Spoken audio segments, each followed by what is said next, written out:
What's up, guys? So today I wanted to show you the HPA tank with my TPX or TIPX paintball marker. I this this regulator is the seal's messed up. I have the replacement one here. I was busy all weekend, wasn't able to put it in, but I just wanted to show you guys that what I've read on forums and stuff is that people buy the HPA conversion TCR valve body so that this hits harder with HPA with like 800 psi HPA, which is what I have attached to it right now. I just aired it up a second ago and it was working fine. I'm gonna re-air it right now and then just do some shots. When I chronoed it right now, I was getting like 364 or 366. Some stuff I've read online is that some people really struggle to get above 300 with an HPA tank and the stock TiPX valve. So I don't know if I just have a random one-off TiPX that just happens to perform really well, or maybe they left out that they're using the stock barrel because I'm using this extended barrel.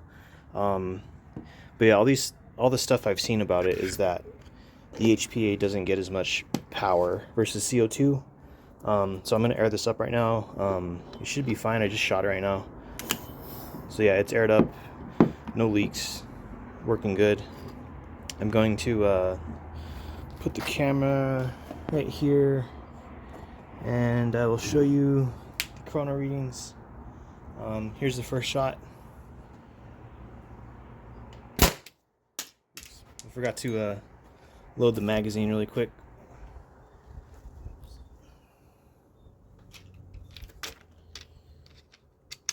Alright,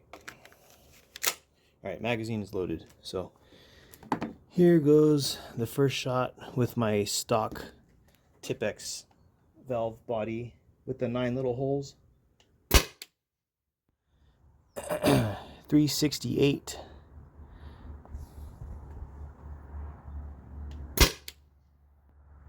370.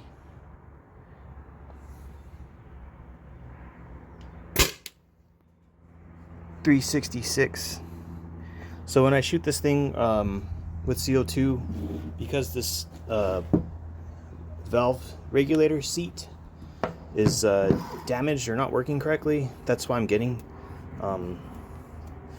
such a high number. And I I have the regulator kind of like turned in the middle, so even if I turn this up all the way or down all the way, it's still gonna hit this like insanely high number on the HPA tank. But that's something I have to fix. This is just kind of like a follow-up from my TiPX video I made a couple days ago. So I turned off the air and I'm just degassing whatever's left in here. So that's 370. I'm not sure if it's getting picked up. 370, 324, 284. So I turned off the gas pressure just because I want to turn off the gas. I'm going to show you guys the CO2 tank and I'll be right back. Alright, you guys, I have this hooked up on the CO2 tank. It has I'd say like a fifth of the capacity, so it's around 150 grams of CO2.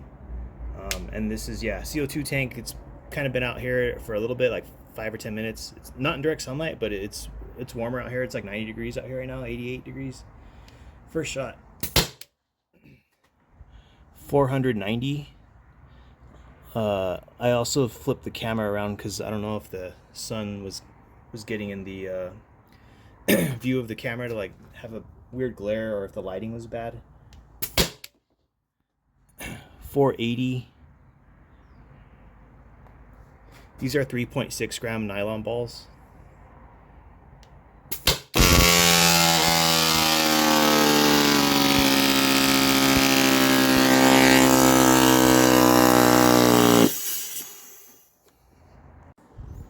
Alright, you guys, so as I suspected, whenever I run the TiPX or even the TCR like at max power, eventually something goes wrong, and it's kind of, you already know that's going to happen. Like when you push your your car to the max, or like your equipment that you use for lawn maintenance or a motorcycle or something. Like whenever you put a lot of stress, or just, you know, you're redlining something, eventually it's going to fail. So what happened is really similar to what happened in my TCR. That rattling like noise was basically the it spit up the O-ring in the spool right here. So I already greased this not very long ago. I'm just putting a little coat of grease, and I already placed the O-ring. This is the normal like TiPX valve. This one was the one I'm using that's getting 366 feet per second with a 3.6 gram ball on an 800 psi output HPA tank. This is the TiPX I bought from Discount Paintball used, and yeah, it was working perfectly fine. And then once I put on the remote line, it just started giving me weird problems. This is the original, so this is the valve body, and I replaced this piece because these screws were like, the heads were sheared off, and I have the original screws right here inside this little bag. They're on the bottom corner right here with no heads, because yeah, they didn't have heads. And then for me to get this off, I had to like get my Dremel and cut this really carefully so that I don't cut into the valve body. And then I was able to pull this off. I think whoever had it before me put like thread locker on this, so when I was cutting this, the heat from the cutting wheel of the Dremel softened up that thread locker, and then I was able to like pull this piece off because the thread locker was sticking to the inside of these circles. This does not have threads in it, but where it connects to on the valve body, that has threads. So luckily those weren't stripped. I just got this piece, it was like $10. This little piece right here, I think it was like $11, and I just moved all the little O-rings and the firing valve actuator, or the firing pin, this little thing. I moved it all from the old one to this new one, and everything seems to be holding up fine. In my last video, when the air was leaking out, there's 2 black O-rings underneath this, and when I opened this up, I saw one of the O-rings sticking out of this crevice, like where it connects. So I think the O-ring got displaced and pushed out from all the pressure. When I took it apart right now, this black O-ring was not there. There was nothing there. It was just empty.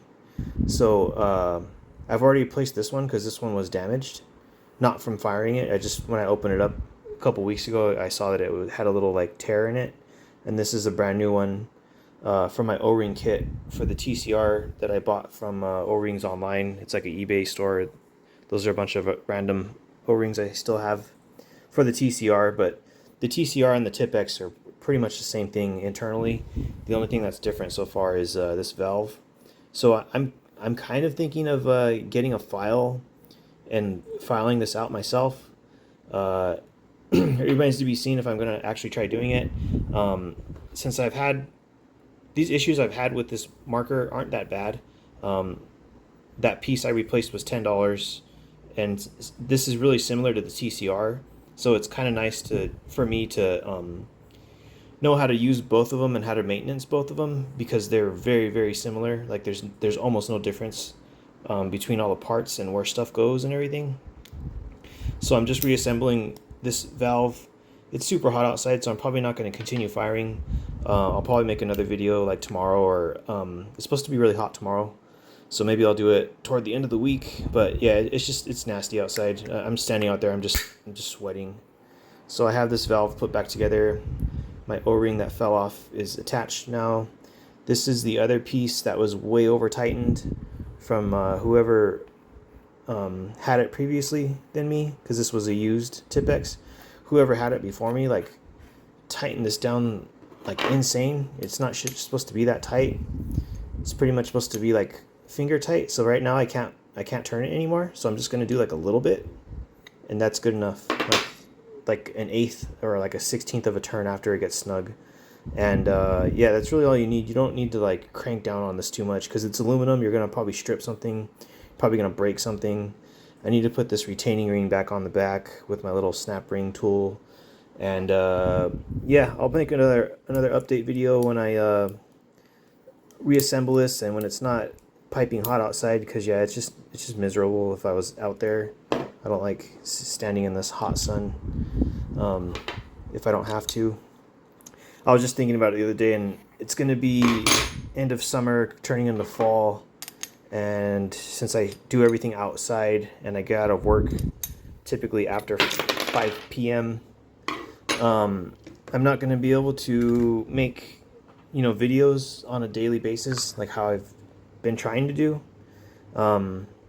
So yeah, because the sun's going to be gone like at 4:30 or 5, probably closer to like the end of September, beginning of October. And then the time change out here, we change our times, our clocks back 1 hour, because I'm in the US and they have this daylight savings time system thing.